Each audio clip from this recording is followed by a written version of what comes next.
Good morning.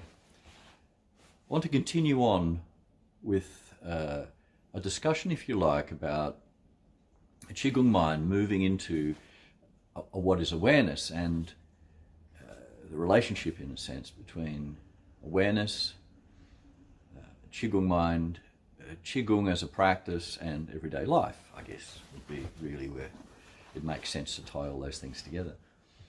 The last discussions I had were about the Qigong mind itself, what it is, what it isn't, the state of awareness and how, not necessarily how to get to that, but the benefits of that and what it means in terms of Qigong and how to get to being in a state of Qigong, a Qigong mind. Interestingly, my observations through practicing Qigong over the years have been that very thing, that there's been a lot of discussions in the New Age field and by various teachers about being in a state of awareness and the benefits of it. And interestingly, a lot of how-tos, I guess, too. And what I discussed last time about the Qigong mind was that when you are doing an activity, when you're doing an activity that involves you being present and therefore mindful, you have no choice but to be aware. And so training someone to be aware might be more difficult. Training someone to be mindful in many ways could be more difficult and may seem something that's unattainable. Whereas if we can involve ourselves in doing something in the present that needs our attention, naturally then that state of attentiveness brings awareness. For example, if you're hitting a nail in and you're holding the nail with your hand and you're hitting it with a hammer, it doesn't serve you very well not to be paying attention because the results can be painful, right? So that involves you being aware, being awake, being present, and so many daily activities involve that, don't they? If you're cooking, if you're doing any craft, you're painting, you can't just wander off and throw the brush across the canvas. Well, some people might, but it may not be what the effect you want. Or it might be the effect you want. Well, that's up to you, right? So awareness really is something that naturally happens when we're doing activity. But what we're wanting to do is create a sense of the benefit of that in everyday life too, I think, is what we're aiming to do with practices like Qigong or meditation. And meditation, in many ways, is also a very misconstrued idea because there are many forms of meditation. You know, if you look through yoga and other Indian practices as well as so many New Age practices, right? There's infinite varieties of meditation. And ultimately, I question all of them to some degree, right? It doesn't mean I refute them or say they're nonsense, but I question their efficacy, in other words, how efficient they are or what their aim is. I would think that meditation really, from a Qigong point of view, meditation more implies this state of nothingness, being able to get into a state of emptiness, where the active brain and all its memory and all of its solutions and its cleverness and its education, right, and all its knowledge that it's gained over time, actually through formal education or you know, through the brain pondering all of these things and coming up with conclusions.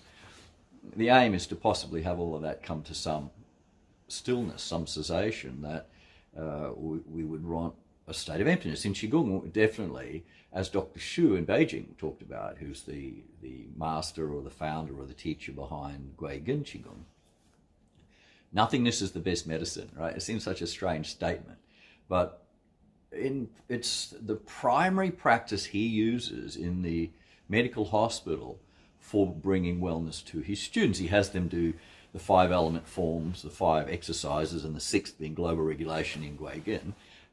And for example, in the Qigong hospital, he does other activities in there, but he was, I haven't talked to him in a while, but he was assigning 2 hours to practice in the afternoon from 3 till 5. Now in those 2 hours, you would only have a half an hour form of doing the physical exercises, doing the movements, right? The other hour and a half, and sometimes the whole 2 hours, would be in this state of emptiness, in this seated meditation on hard wooden stools, an upright back. When I was there, Beijing was very, very, very hot. The times I've been there, always been hot, always seem to be going towards the middle of the year, which is never my favorite time. the pollution's heavier, etc. Right? Not important, but and over time you build what they call a Qigong seat. Sitting on a hard wooden stool or a hard wooden chair initially can be quite uncomfortable after a short period of time, right? So you end up with a numb bum, as they say. But over time, what happens is you build this Qigong seat, as they talk about, which is not actually you losing your nerves and blood supply and your body becoming numb just from the trauma. It's actually that you don't become traumatized by it. You don't build calluses. You don't become numb. There's no nerve damage. And over time, actually, what you're building is this Qi seat, as they call it. Now, that seems so unscientific. It doesn't really matter. But Qigong never has aimed, in its 5,000 years of history, to try and fit into a modern Western scientific model. It doesn't want to fit into E equals MC squared and all these sort of parameters or be judged by it. And some of the most infamous or famous, actually, Qigong teachers have, especially one of them, and there's been a couple, have put themselves under the microscope of scientists in the physics laboratories in Beijing and America to have their abilities tested and have succeeded. Certainly one teacher has, which challenged the very laws of physics, right? That's probably another subject altogether. So Qigong, what I'm saying is, hasn't waited around for science to give it validity. It's got a 5,000-year history, right? It'd be waiting a long time, right? Would have given up long ago. And the fact that it still exists after all that time, and seems to have a very, very large following, is probably some testimony to its efficacy. It's no guarantee, because, I mean, we will talk about belief another time and about people being attached to ideas and the danger in that in many ways too. So there's no guarantee that something's been around 5,000 years that it's effective. But what we know through people that practice it, and certainly you can only give first-hand accounts, or you can work with, give accounts from people that you've worked with in a clinical sense, or in a class sense, or from your personal experiences, which becomes anecdotal. It's not peer-reviewed and tested through the scientific fraternity. And at the end of the day, that doesn't really matter if you feel that over time you're getting benefit from it. And certainly if you're causing no harm to anybody else, and there's no harm being caused to yourself, and you get benefit and you feel the benefit in your system. And I have many people that have gained benefit from doing this, and some of them very close to me. And for example, a very, very close friend, or more than a close friend, has used to have a lot of back problems, and just doing one class a week would keep all of those back problems away, because of, in Qigong and in Chinese medical theory, the lower back and the waist and the hips and this sort of area of the body is governed by the Qi, the energy of the kidneys. And so when you're strengthening that area, you're also strengthening the whole of the belt channel, the whole of the area of that area of the lower back and the waist and the hips. And so anyway, that's another whole discussion again, I guess. So this one really is to talk about a little bit of meditation and awareness, because I alluded to meditation, and talk about, from a Qigong point of view, what is meditation as well. And meditation and awareness in Qigong are linked, absolutely linked together. So having an active meditation, for example, where it's guided, where you're visualizing this, that, and the other, you're walking along, you find a nice peaceful spot on top of a mountain, and you have some spirit guide come to you, or some teacher appears. What does it look like? It's personal to you.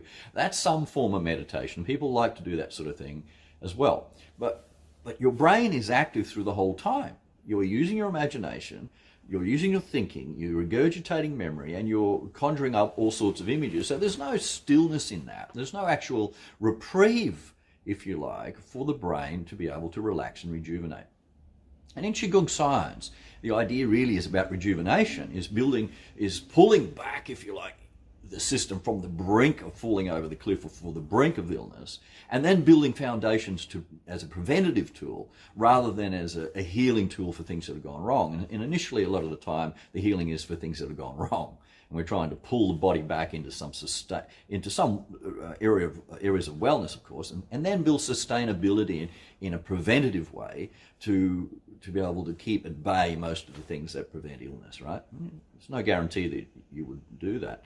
But there's enough anecdotal evidence, and enough people around the world have said how much their lives have changed by having some preventative practice like this. Right? And I'm one of those people. I'll give you my history another time, right? All the where I came from as a young child and where I am now at 66 years of age, right? And how well I'm doing actually, considering what I went through as a young kid in so many ways. So what we're really wanting to do from a Qigong point of view is to be able to have a state of stillness. Now, that stillness may also be in movement. You know, and Tai Chi in many ways in Qigong has been called this sort of meditation through movement. So just because you're moving doesn't mean you can't be still. Obviously, if you're not physically still, that's not what I'm talking about. You can be mentally still. And we want to have, in many ways, a heart and mind that is still. Both of those are linked together in this. I think in modern times, certainly here, it's 2021 now, and it's in July 2021 that I'm doing this. We're right in stage 5, not stage 5, the 5th lockdown in Melbourne, right? And there's a lockdown all over Australia. New South Wales is suffering, a lot of people are suffering, and there's a lot with that that's going on, right? So what we're aiming to do is to be able to have, how can we have some state of peace through this? Now, I have to watch myself. At the moment, I'm on my own here. I'm running my side of my aspects to the business here. Has nothing to do with teaching. It's to do really with getting orders out the door and other aspects of an online business right now. And that's paying the bills and keeping the wolves away from the door, and that's great. But because of the lockdown and because of COVID-19, I haven't been able to teach in person. There's been no people coming to classes, and if I had to rely upon that, that wouldn't be very good at all, right? It wouldn't work. So, you know, that's what's going on. But what the point I'm making in this is that there's a lot of mental strain and worries for people, which are real, very real. I mean, their income, their family dynamics, their own mental well-being, and whether they'll have a job or whether there's any sort of confidence in the retail or business community, whether their jobs will exist, whether they'll be able to pay their mortgages, etc., their bills. So there's very real stress. And I've found for myself, because I'm completely isolated from physical contact right now. I know a lot of people are in lockdown, but they're with their family, and that may be good or bad too, right? Because you're stuck with all these people, sometimes in a very small space. But at least you have some contact. You can have physical contact, you can have a hug, you can have a kind word, a smile, someone can make you a cup of tea or something like that. But being on your own is good when you choose to do that. And when I use the word choose, I mean that you have the option where you can say, okay, I'll just go for a bit of a wander and get a bit of headspace, a bit of heart space, and wander down the paddock or go for a walk down by the river. And that's good when you need to rejuvenate. But when you're forced into being on your own through legislation or through, you know, a lockdown because of the virus spreading, etc., and you don't have a say in it, well then all of those, you know, those luxuries of being on your own suddenly go away very quickly. You know, there's only so many things you can do. And I have multi-interests. You know, I've always been interested in my health because that was a mandatory thing when I was young. And out of that's grown, you know, all the teachings and insights I've had and this Qigong state of mind and being. But also I have many other interests. I mean, for the longest time, you know, I was a musician. And I keep my hand in every day now because I'm not so much a spring chicken, but it's what I want to do. I actually am improving as a player, and I want to do that, right? But also as a songwriter, and my passions of photography and riding a motorbike and hiking and being in nature. So, you know, about being involved in life. Now, when you're in lockdown, there's only so much guitar you can play. There's only so many photos you can take. There's only so many of these luxuries that were afforded to you before become of interest, and after that you're on your own. And so you may have some dark times. I've had a few times where I've gone, well, this isn't really good. I want to see my kids. You know, I want to, and they're not living with me right now. So I don't have that luxury. So I miss that physical touch and contact, you know, and laugh and those sorts of things. So you either, and what awareness does in many ways is linked to this too. And we'll come back to talking about Qigong meditation in a way and awareness. But awareness is linked to this, is that once we find ourselves spiraling downward, if we're not aware we're doing it, we're just spiraling downward because we're in our thoughts, we're in our worries, and when we're thinking negatively about situations, that also immediately affects the heart, it affects our emotions. The link to thought brings on emotions, and the emotions trigger other thoughts, and so you have this snowball of effect in the system. So somehow having the wherewithal to go to find yourself in that state, which is a state of awareness where you actually go, oh, I'm not doing so well. I'm finding that my shoulders are drooping, or I'm feeling a bit sad, right? Now, I think what's important, and I've learnt this for me, and I'll speak for me. I don't want to speak for you in that sense. Cat hair flying through the air. What's important for me in that is to recognize that that's occurring. And the moment I recognize it's occurring is the beginning of the end of that negative feeling. In other words, it's the chance, if you like, the potential at that very moment that I bring awareness, oh, I'm actually feeling a bit off. I'm not feeling so positive right now. That is the chance, the potential for the whole thing to dissipate, to vaporize. Now, if I bring action towards that mentally, and I want to talk about this briefly, if I go justify it, for example, and these are great things that Jiddu Krishnamurti talked about. He talked about justification and condemnation. If I justify it by saying, well, everyone else is miserable right now, it's okay, it's normal. Which is, this is what people do, right? And I've done in the past too. If I justify it or condemn it by going, why are you being negative? You shouldn't be negative. There's a lot of people worse off than you, and they're all getting on with it. Both of those, justification or condemnation, dissipate the energy, the potential energy for the whole thing to go away without leaving a mark. Because both of them are moving away from it and endeavoring to impose upon it some other energy. So what I've learned through Qigong and through people like Jiddu Krishnamurti, and they're both linked in many ways about being very present, being mindful, is that the moment I'm aware that I'm sliding into that, the moment that I'm aware that I'm dipping in my energy, that I'm not feeling so positive, I'm not feeling so up, is the potential right there for the whole thing to vaporize. If I do nothing. Now, this might seem a strange thing to say, because I'm sure that all the psychologists and everybody else and therapists go, what are you talking about? You've got to do something. And I say no. For me, I say no. I don't want to do anything. Because the doing is what? Where's it coming from? It's coming from some past action or knowledge or skill that I want to impose upon this sense of who I am. No. By doing nothing is the action, because I'm allowing through that nothingness this state of complete attention and being, which means I'm linking into, and I want you to try and stay with this, right? I'm not saying you're stupid, just say stay with this. The moment I'm doing nothing and I'm awake, aware, very present, at that moment, I'm linked into the timeless, ever-changing now, which is a constant movement that has no beginning and no end, it seems, but it's alive and living. It's the only state of living is to be present in the now. You can't say I have lived or I will live tomorrow. We do say that, but that's not living. One hasn't happened and the other's dead in the past. So living is actually the only state where you can be living, is to be present, awake in the now. So the moment I do that, the moment I stop and bring awareness to the fact and bring consciousness to the fact, you could say I have an insight into it, I have awareness, I wake up, whatever terms you want to use, to the fact that I'm not feeling so good, that I'm feeling a little off, that I'm feeling a little bit lonely or a little bit sad or a little bit, I want to see somebody and I'm feeling so good, which is a very natural response. It bubbles up in your system because you would like some human contact, right? Now, the fact that I can't solve that physically, actually, by having human contact, is obviously the energy and the potential to drive you further down the hole, to drive you further downward, because you go, there's no solution, I can't get it, I really want it. So the desire for it drives you further into desperation. So the moment I'm really awake to it and go, this is how I'm feeling, and stop and just give consciousness to it, give awareness to it, and don't make any movement whatsoever. I don't mean don't make any physical movement. I mean, there's no movement psychologically to impose upon it.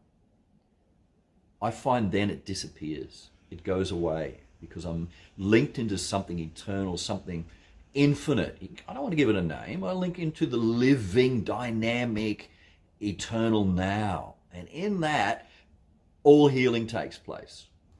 That's a big statement. But this is very much about what Dr. Shu and other people have talked about with nothingness is the best medicine, is that when you give over to letting the system right itself, it will do it, given that it has enough life force energy left to do it. But right in that, we're not interfering. The me with all its ideas, and the me is the past with all of my culture, with all of my memory, all of my experience, all of my knowledge, all of my credentials, all of my hopes and fears and sadness and joys, is not trying to fix it.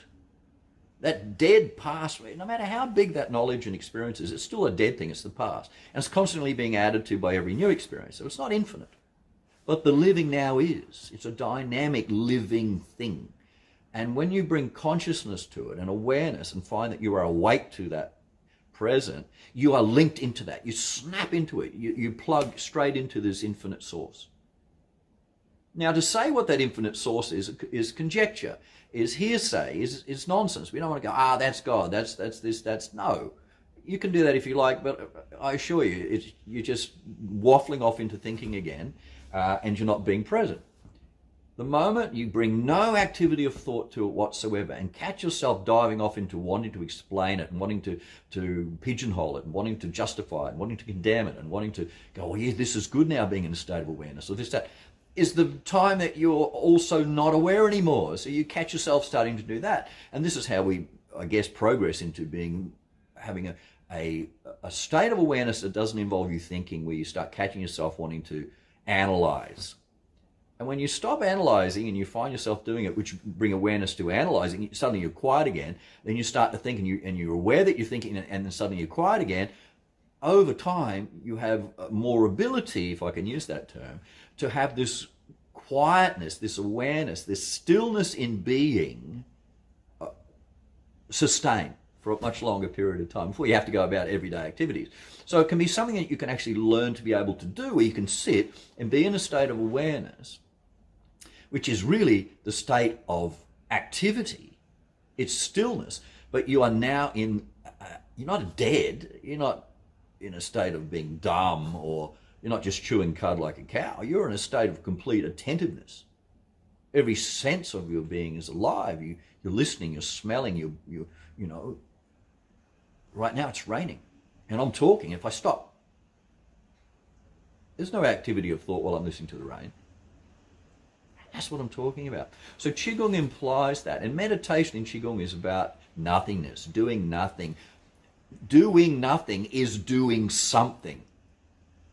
I think to get your head around that, right, is important. That the doing of nothing, which means I'm not having to analyze or solve problems mentally, I'm not having to think about this, I'm not having to swing a shovel, whatever. There's a different doing. The nothingness, which is not sitting around like chewing a cud like a cow, is a state of complete awareness, complete conjunction with the now, this dynamic, living, eternal thing. And in that, all healing takes place. Very interesting proposition, right? But this is where you want to be in doing Qigong practice, is that if you're moving gently in Qigong, or you're rising energy up or bringing it down, you want to feel that every little movement, everything you do, you want to come up and feel that rise, and then press down and feel that flow through you, or that heaviness against your hands as you come down. And when you move outward, you want to feel something press against the hands, or when you go up to the sky and come down, you want to feel something that you're pulling gently, ever so gently, and how do you say, sweetly through your whole being. And you're awake to all of those little bits. They're not in segments. It's one continuous flow of awareness. So what we want to do is translate that into bringing that consciousness, bringing that awareness to any time you're feeling off. Have a go. Enough raving for me today. Hopefully you can get through this lockdown if I'm speaking to you presently and you actually get to watch this, and you can find some benefit in this. Love and hugs. Cheers for now. Bye.